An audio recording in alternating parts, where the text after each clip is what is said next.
kesimpulan bahwa ternyata secara lingkungan ada jurang yang begitu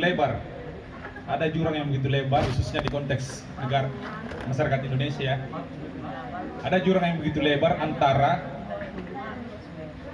produsen yang memproduksi sampah yang tidak bisa daur ulang dan orang-orang yang tidak mau mengolah sampah. Itu jurangnya begitu lebar. Ada jurang yang begitu lebar. Jadi ada produsen, untuk satu contoh saja konteks plastik ini. Jadi ternyata tidak semua plastik itu bisa didaur ulang, kawan-kawan.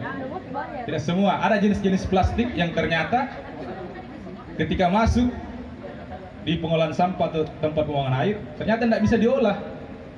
Apa yang terjadi dengan sampah-sampah yang tidak bisa diolah itu? Itu menumpuk menjadi sebuah mengumpul menjadi sebuah imaji-imaji hari akhir yang begitu mengerikan.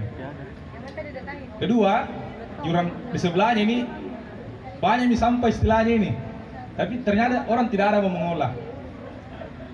Muncullah sebuah gerakan, banyak gerakan-gerakan yang mengatasnamakan dirinya ini bahwa ini kami gerakan lingkungan, dan segala macam. Nah, muncul pertanyaan, kemudian muncul sebuah pertanyaan. Banyak komunitas, banyak orang yang sadar lingkungan.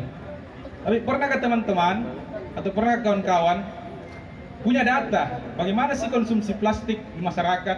Bagaimana sih ternyata sampah yang sudah daur ulang ini secara keseluruhan? Pernah tidak teman-teman data bahwa gerakan teman-teman adalah gerakan komunitas lingkungan yang dimana basis gerakannya adalah gerakan kesadaran dan upaya untuk menuju kesadaran itu bukan satu langkah, dua langkah, atau satu atau 2 hari. Itu bahkan memakan waktu yang begitu panjang.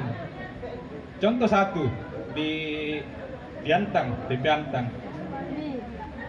Baru 7 tahun dia baru punya sedikit perubahan. 7 tahun di gerakan lingkungannya, sampah di sana, baru ada 7 tahun sedikit nampak. Nah, apa yang kemudian bermasalah bahwa jarang dari komunitas yang betul-betul mendata. Jadi basis gerakannya itu tidak punya data bahwa siapa yang masyarakat dituju, bagaimana mereka memandang sampah dan segala macam. Itu jarang dilakukan pendataan istilahnya. Oke. Itu di tahap pertama. Kenapa kemudian gerakan kesadaran itu tidak ada? Karena pengetahuan tentang ini tidak sampai betul-betul ke urat nadinya masyarakat.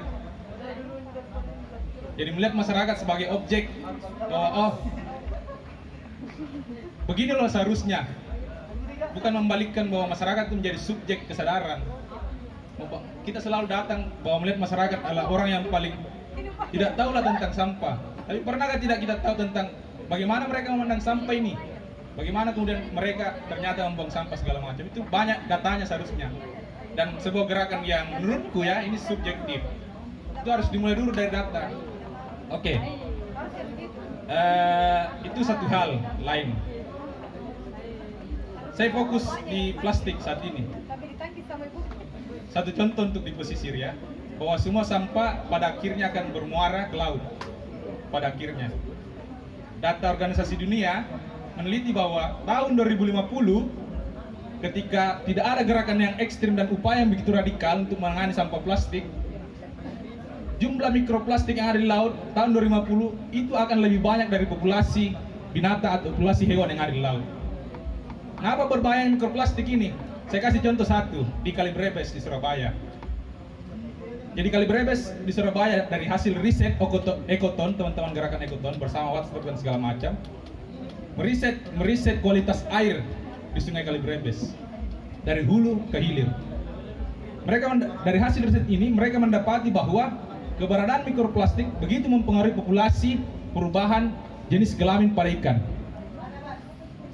Jadi ternyata mikroplastik ini punya pengaruh untuk merubah hormon binatang sehingga populasi betina lebih banyak dibandingkan dengan populasi jantan ikan-ikan di sana.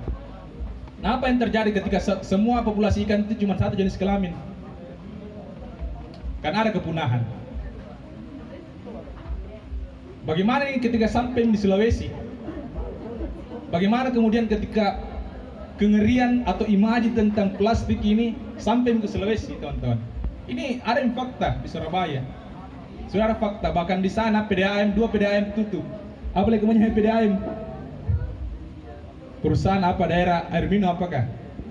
Mereka sana bahkan mempelesetkan PDAM itu. Dari awalnya untuk air minum, ternyata kualitas airnya cuma layak untuk air mandi. Jadi PDAM bukan untuk air minum, air mandi. Itu berbahayanya. Oke lah, kita tarik ke pulau kita, Sulawesi. Dari hasil riset teman-teman Bawah Karaeng Heritage, racun kimia yang ada di Bawah Karaeng ternyata sama jumlahnya dengan racun perkotaan, racun yang ada di Kota Makassar. Nah, apa yang berbahaya? Bagaimana ketika di hulunya saja bermasalah, di hulu ini, di Bawah Karaeng, yang sekarang dikawal itu tentang kondisi air tanahnya dan segala macam. Itu sampai ke daerah perkotaan, yang murahnya perkotaan dan akan lari ke laut lagi. Kalau teman-teman betul-betul serius mengawal isu lingkungan, saya tidak melihat lagi ada produk-produk penggunaan plastik di sini. Saya tidak melihat lagi ada aqua di depan sebagai air minum teman-teman narasumber. Kalau betul-betul teman melihat bahwa plastik itu serius loh.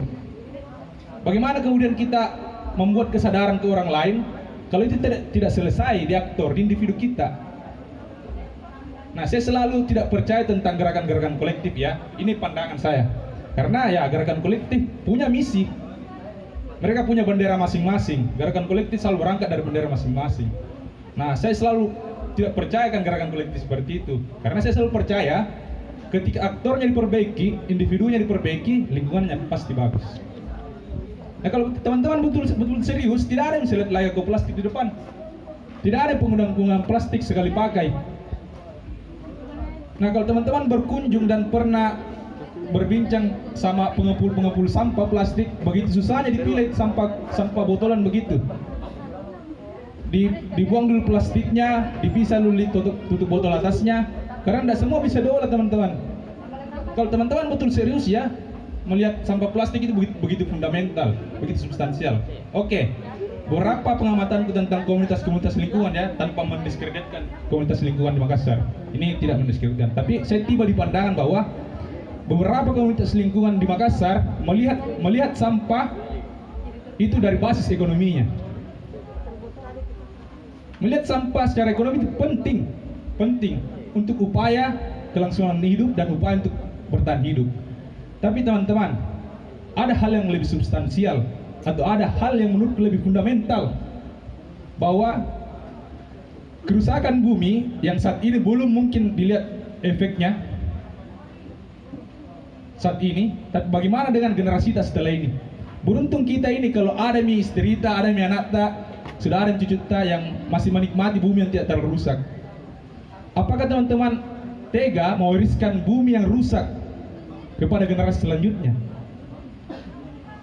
Kalau tidak ada upaya yang ekstrim melihat hal itu, imaji tentang hari akhir kita hidup di bunker, kita menghirup oksigen yang terbatas, kita minum air bersih yang disaring berulang kali supaya dapat air bersih, akan terwujud cepat. Ada atau tanpa ada manusia, bumi punya cara sendiri untuk menghancurkan dirinya dan merecover dirinya. Tapi dengan kehadiran manusia, teman-teman, bisa memperlambat atau mempercepat kehancuran bumi. Itu tergantung manusianya. Jadi apa yang perlu diperbaiki dulu? Ya kita dulu. Sadar tidak kita secara ekstrim tentang lingkungan. Nah, kita mau kasih sadar orang ini. Kalau masih ada penggunaan produk plastik sekali pakai, itu bentuk kesadaran tidak? Kan begitu istilahnya.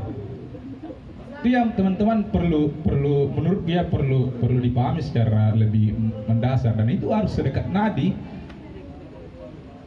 bahwa ini masalah serius. Isu lingkungan adalah isu yang selalu dianaktirikan dibanding isu ekonomi, isu sosial.